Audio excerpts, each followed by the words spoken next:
Buying a house in Ireland, start to finish. I've made videos about this topic before, but I'm going to cover it quickly in this video as well. I get emails, for example, from, let's say, young persons who have gone sale agreed, and they're asking me, A, can I act for them, and B, what's the next step? So when they email me, the first thing that I'm looking for from them is photo ID and a copy of a household bill. This is part of the anti-money laundering regulations that we have to comply with. So I need those documents for the file. So photo ID and a copy of a household bill. Then I tell them you need to give my details, your solicitor's details, to the estate agent. And you need to pay the estate agent the booking deposit. And the booking deposit is fully refundable. You also need to let the lender know, your lender, assuming you're not a cash buyer, who is acting for you.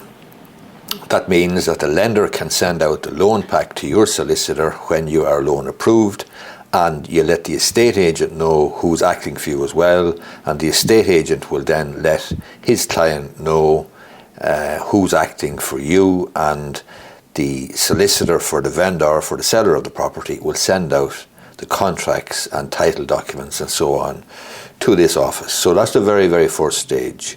Booking deposit, remember, is refundable. There's no difficulty paying a booking deposit to an estate agent, but make sure it's to an estate agent and not to anybody else. Next part of the process is the title documents and contracts are sent out to your solicitor, to me, obviously, if I'm acting for you, and I will then review the title documents and I will review the contracts.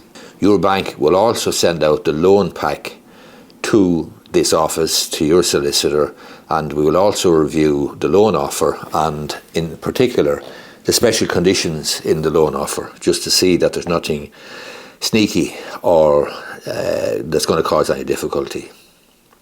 So we review the loan pack and we review the title documents and contracts, and then we raise the necessary pre-contract inquiries with the other solicitor.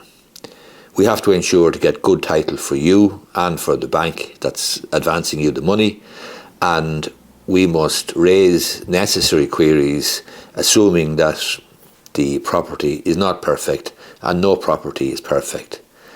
We raise queries and we get satisfactory replies. At this stage then, you have two things going on. You should have two things going on.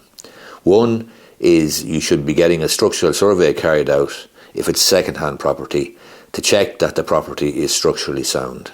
And two, you need to make sure that if you had approval in principle from a lender, that you now have a firm offer. In other words, a loan pack is sent out by your lender to this office, to your solicitor. So that's that stage.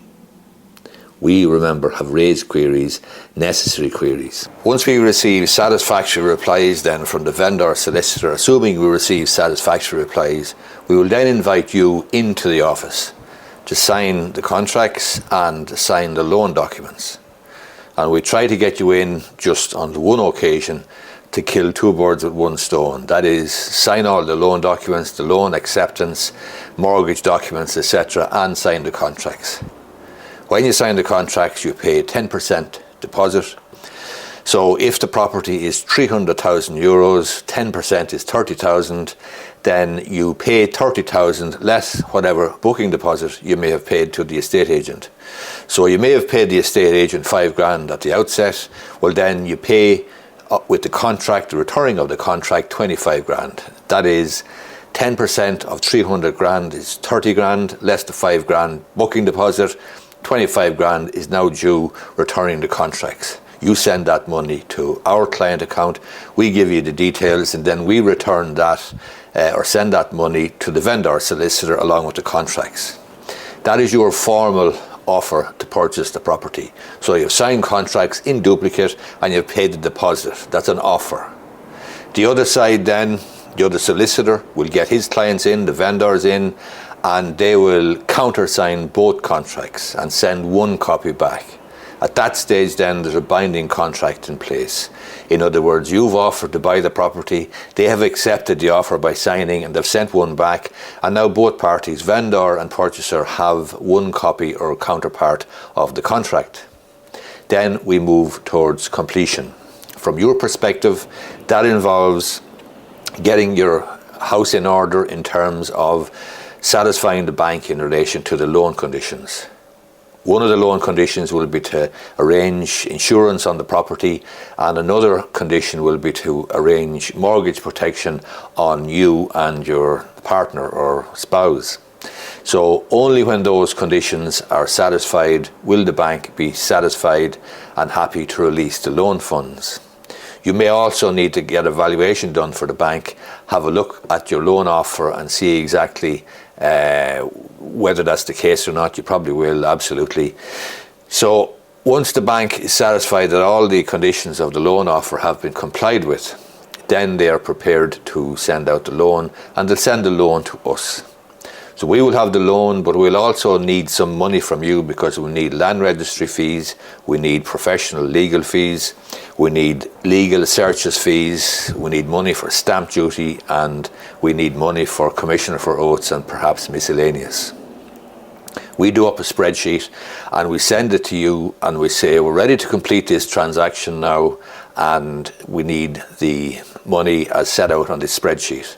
And on that spreadsheet we'll set out the purchase price, the various costs, outlays and costs, legal fees, land registry, stamp duty, legal searches, miscellaneous. And we'll take into account then the money you've already paid, and we'll take into account the loan you're getting. And that'll leave a balance then for you to pay. Again, you send that money to us, and we then tell the other solicitor, the vendor solicitor, we are ready to complete this transaction. Please arrange to send out the closing documents to us. They will do that, and we will send the money to the vendor solicitor, and once they have the money and we have the loan documents, we're ready to complete. However, there is one final thing to be done. The final thing to be done will be perhaps for you to carry out a pre-closing inspection, just to check that all is in order before the sale completes. And if you're satisfied then with the pre-closing inspection, well then we will authorise release of the funds to the vendor solicitor. We will authorise them to use those funds, and they will authorise us to use the title documents, and they will authorise release of the keys. You pick up the keys then from the estate agent. That moves on then to the next stage. You move into your house. We then make an application to land registry to register you as the owner. We also make an application to register the bank's or the lender's charge on the property. And then after a while, the transaction is registered with the land registry, you're registered as owner, and we eventually then send in the title documents to the lender, and you live in the house, obviously enjoy it hopefully, and you pay your mortgage. That is essentially it from start to finish. I think I've covered everything.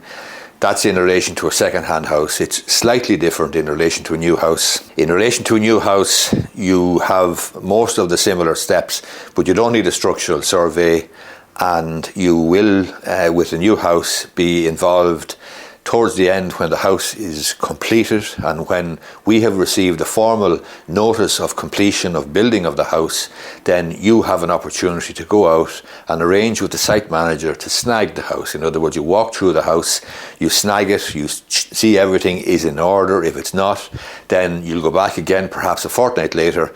The builder hopefully will have fixed the various imperfections that you find, and then we're ready to complete, and then it's similar to the second-hand house.